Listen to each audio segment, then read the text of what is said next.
jiwaku rindu Engkau. Kaulah Tuhan asa hatiku, ku rindu menyembahmu. Engkau kekuatan dan perisaiku, kepadamu rohku berserah. Kaulah Tuhan asa hatiku, ku rindu menyembahmu.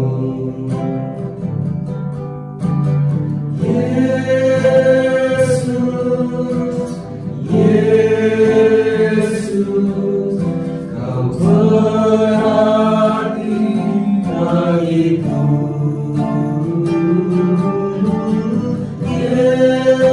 Yesus, Yesus, Kau segalanya bagiku.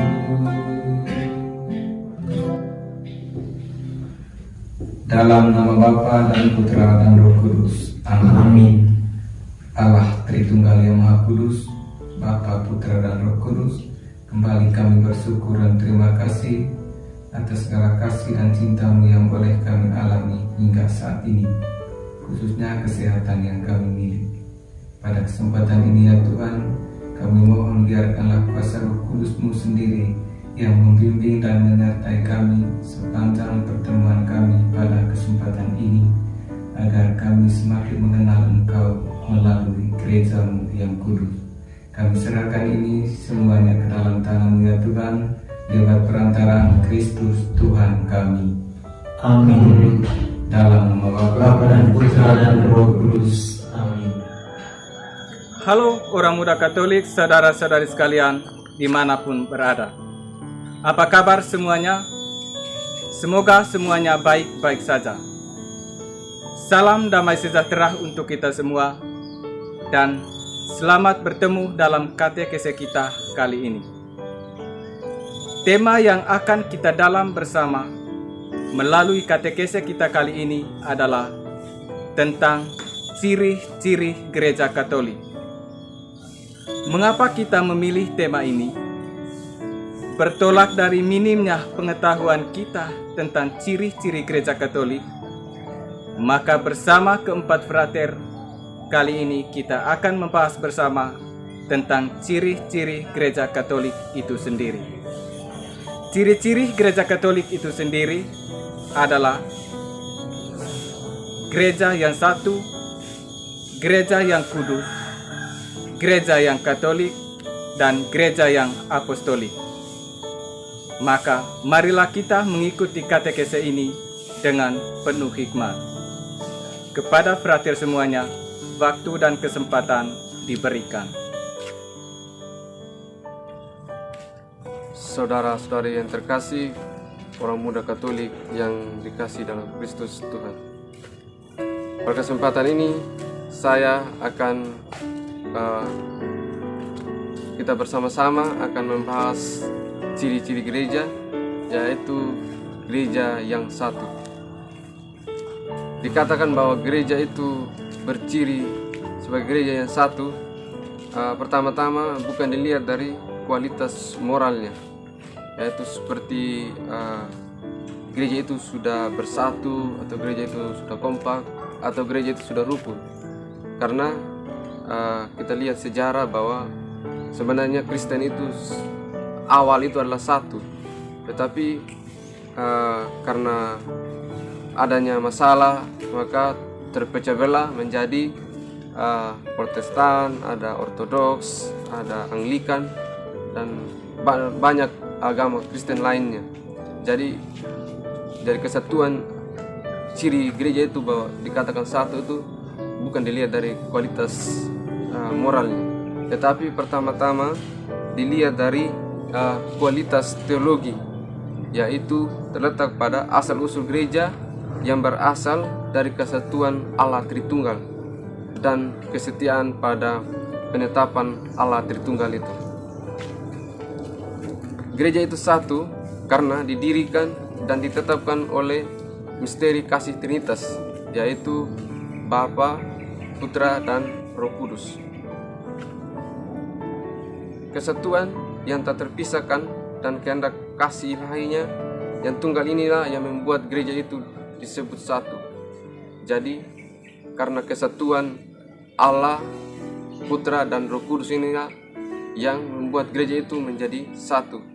Jadi kita itu mempunyai keyakinan bahwa Allah Bapa, Allah Putra, dan Roh Kudus itu adalah satu. Jadi mereka disebut Tritunggal, tetapi dengan tugas masing-masing. Kesatuan yang dimaksudkan adalah kesatuan dalam kebersamaan. Jadi Allah Tritunggal itu, Allah Bapa, Putra, dan Kudus adalah satu dalam kebersamaan. Salah satu hal yang kita bisa lihat bahwa Allah Tritunggal itu bersatu dalam kebersamaan, yaitu dalam karya penyelamatan. Di sini nyata bahwa ada kerjasama antara Trinitas itu. Yang pertama, Allah Bapa itu yang merencanakan keselamatan, dan yang mengeksekusi atau menjalankan keselamatan ini adalah Putra. Ya, Allah Bapa mengutus putranya, dan yang menggerakkan umat untuk ambil bagian dalam penyelamatan itu adalah Roh Kudus. Jadi dalam kesatuan itu ada kerjasama, dan mereka bersatu dan kerjasama dengan tujuan yang sama, yaitu menyelamatkan kita umat yang mereka cintai.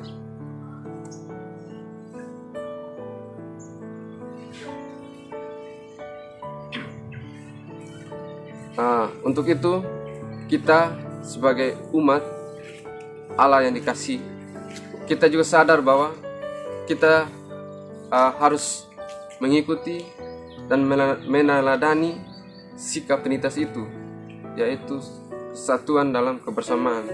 Jadi sebagai umat Kristen kita harus bersatu dalam kebersamaan, meskipun kita ini sebagai umat Katolik kita berasal dari berbagai negara, bahasa, suku, bangsa, dan dari kebersamaan dari perbedaan-perbedaan itu membuat kita bersatu, yaitu bahwa kita adalah sama-sama beragama Katolik. Kita bersama-sama beragama Katolik, tapi ada sesuatu yang membuat kita bersama disebut dalam kebersamaan. Misalnya salah satu itu liturgi kita, atau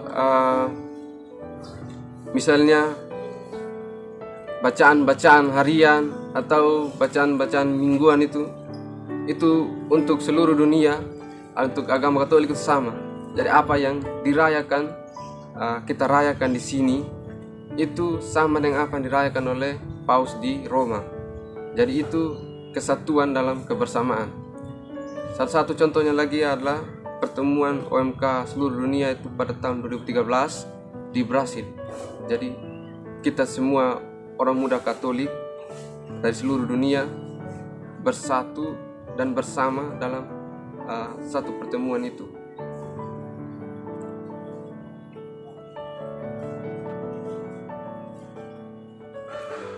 Untuk itu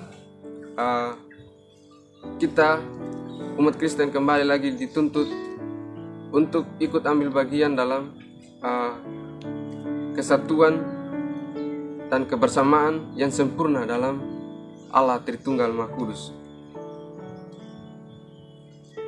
Kesatuan dalam kebersamaan yang mengungkapkan ciri gereja yang satu itu ada konsekuensinya. Ketika kita mengatakan bahwa kita satu, ada konsekuensinya.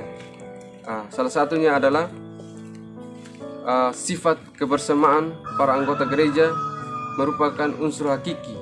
Jadi ketika kita menyatakan bahwa kita adalah gereja yang satu, maka sifat kebersamaan itu harus menjadi hal dasar dalam gereja kita. Jadi jangan hanya kita mengatakan bahwa kita bersatu, tetapi tidak ada hal yang kita lakukan bersama-sama.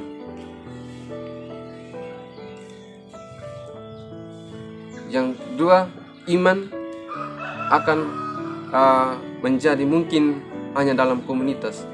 Jadi ketika kita mengatakan bahwa kita satu, kita tidak berjalan sendiri. Jadi dalam kesatuan itu ada kebersamaan. Jadi sesuatu kita harus buat bersama-sama. Iman juga itu hanya mungkin hidup dalam komunitas. Kenapa bisa dikatakan bahwa iman itu hanya bisa hidup dalam komunitas? Karena saya beriman karena ada orang tua. Jadi orang tua saya beriman karena ada misionaris. Jadi saya tidak bisa beriman karena pribadi saya sendiri, karena saya bertemu dengan Yesus. Bukan, tapi karena ada orang tua, dan orang tua itu beriman karena misionaris. Jadi iman saya itu adalah komunitas, maka pentingnya itu persatuan dalam kebersamaan. Yang berikut yaitu dialog, termasuk pelaksanaan esensial dalam gereja. Ketika kita mengatakan bahwa gereja kita itu berciri satu, gereja yang satu, maka dialog itu perlu adanya dalam gereja. Jadi dialog seperti kalau dalam gereja ada pertemuan-pertemuan, ada rapat-rapat. Jadi itu bagian dari kita anggota gereja itu berdialog bersama. Jadi bukan hanya karena kita sebagai orang Katolik saja, kita mengatakan bahwa kita satu, tetapi harus ada sesuatu yang membuat kita itu bersama, seperti salah satunya itu dialog. Ada cita rasa yang sama, jadi kita merasa bahwa kita sama-sama merasa bahwa saya ini adalah orang Katolik. Ketika kita mengatakan bahwa gereja kita itu mempunyai ciri yang sama atau ciri yang satu, berarti kita juga menyetujui bahwa kita mempunyai kesepakatan cita rasa yang sama, yaitu ketika saya mengatakan bahwa saya agama Katolik, maka semua kita mempunyai kesamaan bahwa saya ini adalah agama Katolik. Kita bangga bahwa kita adalah agama Katolik, dan kita mempunyai keyakinan yang sama, yaitu Allah Tritunggal. Gereja yang satu juga disebut satu karena mempunyai pengakuan iman yang sama, yaitu seperti yang saya katakan tadi bahwa kita mempunyai pengakuan iman sama, yaitu kita sama-sama meyakini bahwa Allah Tritunggal itu adalah Bapa, Putra, dan Roh Kudus. Kita juga mempunyai keyakinan bahwa iman kita itu adalah iman yang diwariskan oleh para rasul dari jemaat pertama. Dan ada hal-hal yang menyatukan kita, seperti dalam perayaan ibadat bersama dan sakramen-sakramen. Dari ketujuh sakramen itu adalah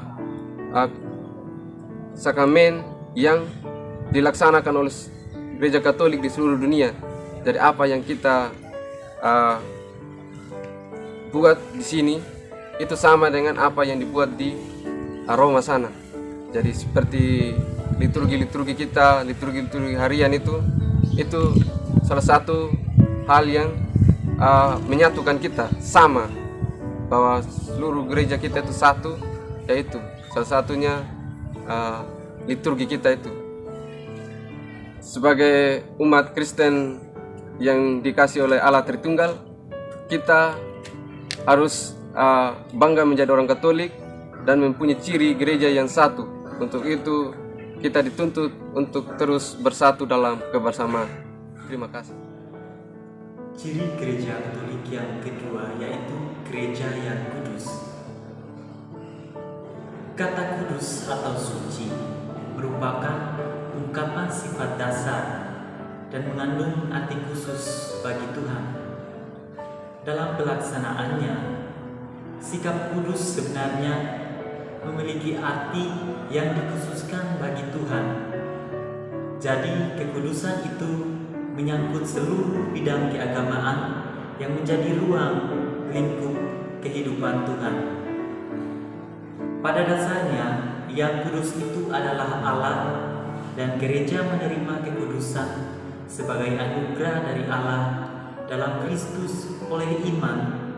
Untuk itu dapat kita pahami, sesungguhnya kekudusan itu tidak datang dari gereja, melainkan Allah itu sendiri yang mempersatukan gereja dengan Kristus dalam Roh Kudus.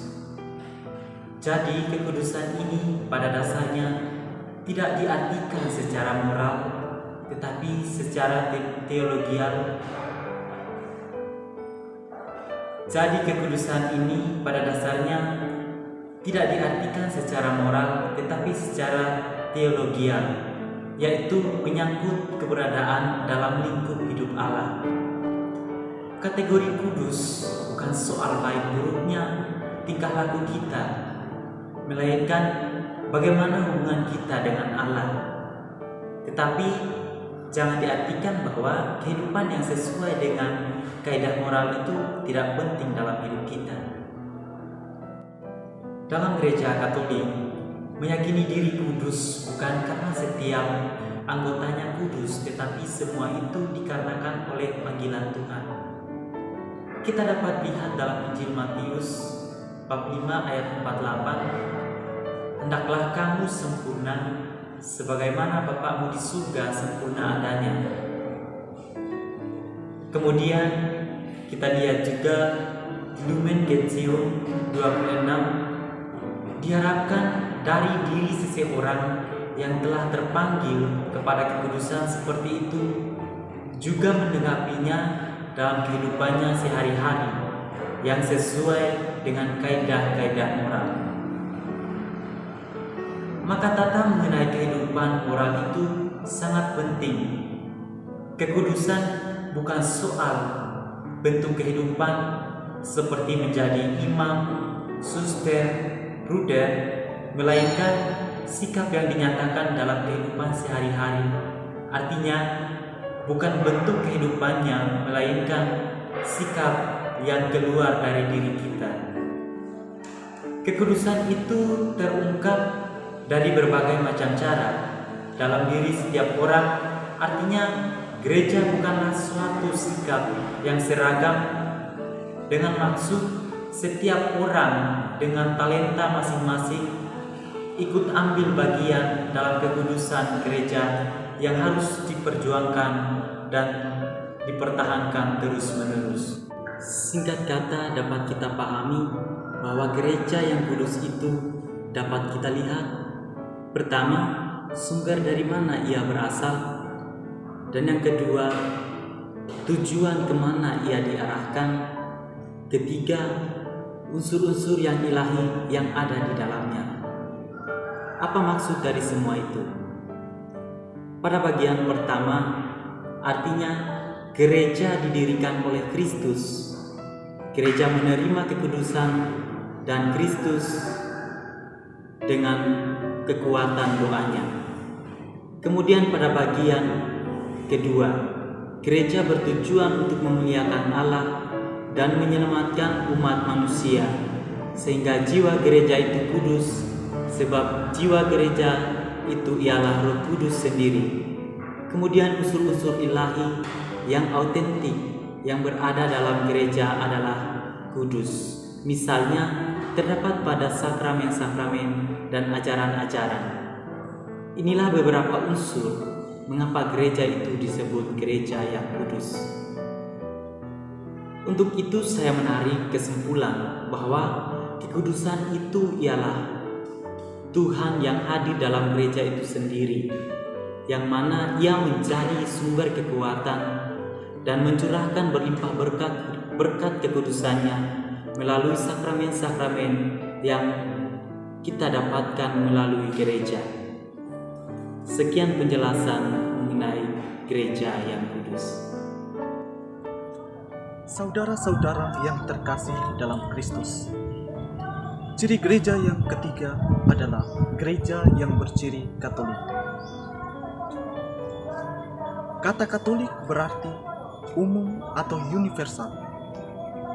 Istilah ini muncul pada awal abad kedua Masehi. Istilah ini muncul dalam tulisan Santo Agustinus. Bunyi dari tulisan Santo Agustinus adalah, di mana ada Kristus, di situ ada gereja Katolik. Pemahaman mengenai istilah ini berarti ciri gereja yang Katolik adalah gereja yang seutuhnya menerima rahmat dari Tuhan melalui Yesus Kristus. Yesus Kristus hadir di segala tempat. Artinya bahwa kehadiran Yesus Kristus tidak terbatas pada tempat atau daerah tertentu. Contohnya, kita merayakan Ekaristi di tempat ini. Pada waktu yang bersamaan, gereja Katolik di tempat yang lain juga merayakan Ekaristi yang sama. Gereja Katolik juga hadir atau tampak dalam dua hal, yakni yang pertama, melalui rahmat dan keselamatan yang datang dari Yesus Kristus. Yang kedua, melalui ajaran-ajaran gereja yang terbuka untuk umum. Artinya bahwa siapa saja boleh menerima ajaran-ajaran dalam tradisi gereja ini. Pertanyaannya adalah, siapa yang termasuk dalam persekutuan gereja Katolik itu? Sebenarnya, yang termasuk dalam persekutuan gereja Katolik itu adalah mereka yang menerima Roh Kristus, yang juga dalam pengakuan imannya mengakui Yesus Kristus itu sendiri. Kita dapat melihatnya melalui kredo, penerimaan sakramen-sakramen, dan juga melalui struktur hierarki gereja, yakni paus, uskup, dan juga imam. Jadi, gereja kita tidak hanya menerima rahmat keselamatan itu, tetapi melalui gereja kita juga menjiwai Yesus Kristus dalam keseharian hidup kita. Sekian penjelasan saya mengenai ciri gereja yang Katolik. Saudara-saudari, orang muda Katolik yang dikasihi Yesus Kristus, ciri gereja yang keempat ialah gereja yang apostolik. Pertanyaannya ialah, mengapa gereja ini bersifat atau berciri apostolik? Maka yang harus kita ketahui pertama-tama ialah, apa itu apostolik? Kata apostolik berasal dari kata Yunani, yaitu apostolos, yang memiliki arti utusan atau yang diutus. Jika kita terjemahkan dalam bahasa Indonesia, kata apostolos ini berarti rasul. Maka gereja berciri apostolik itu berarti gereja yang rasuli, gereja yang setia pada tradisi para rasul, gereja yang didirikan di atas dasar para rasul. Dalam kitab suci sendiri menunjukkan dasar gereja itu sendiri, yaitu para rasul.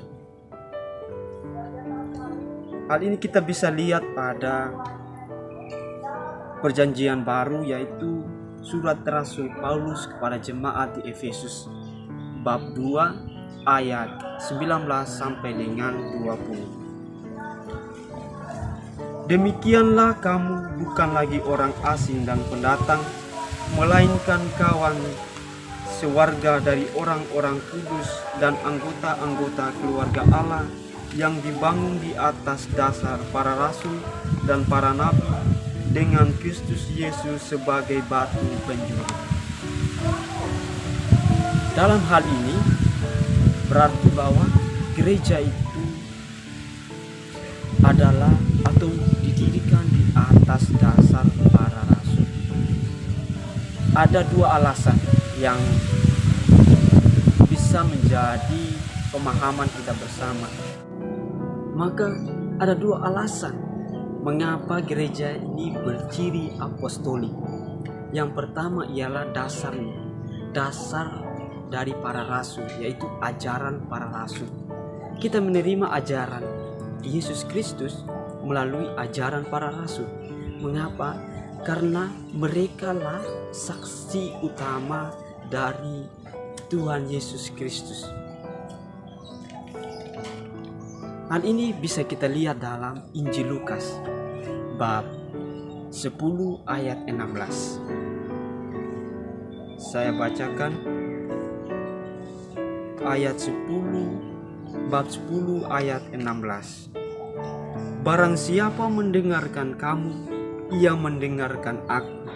Dan barang siapa menolak kamu, ia menolak aku. Dan barang siapa menolak aku, ia menolak dia yang mengutus aku. Dari perikop ini berarti bahwa Yesus telah memberi kuasa kepada para rasul untuk menjadi pokok dari gereja atau pokok ajaran dari gereja. Dengan demikian, yang menjadi dasar atau sejarah gereja ini ialah dasar dari para rasul. Alasan yang kedua ialah strukturnya. Dari para rasul meneruskan 3 peran misi Yesus Kristus sebagai nabi, imam, dan raja. Kita ketahui bersama bahwa peran dari nabi ialah mengajarkan. Peran dari imam itu menguduskan, dan peran dari raja ialah membimbing dan memimpin.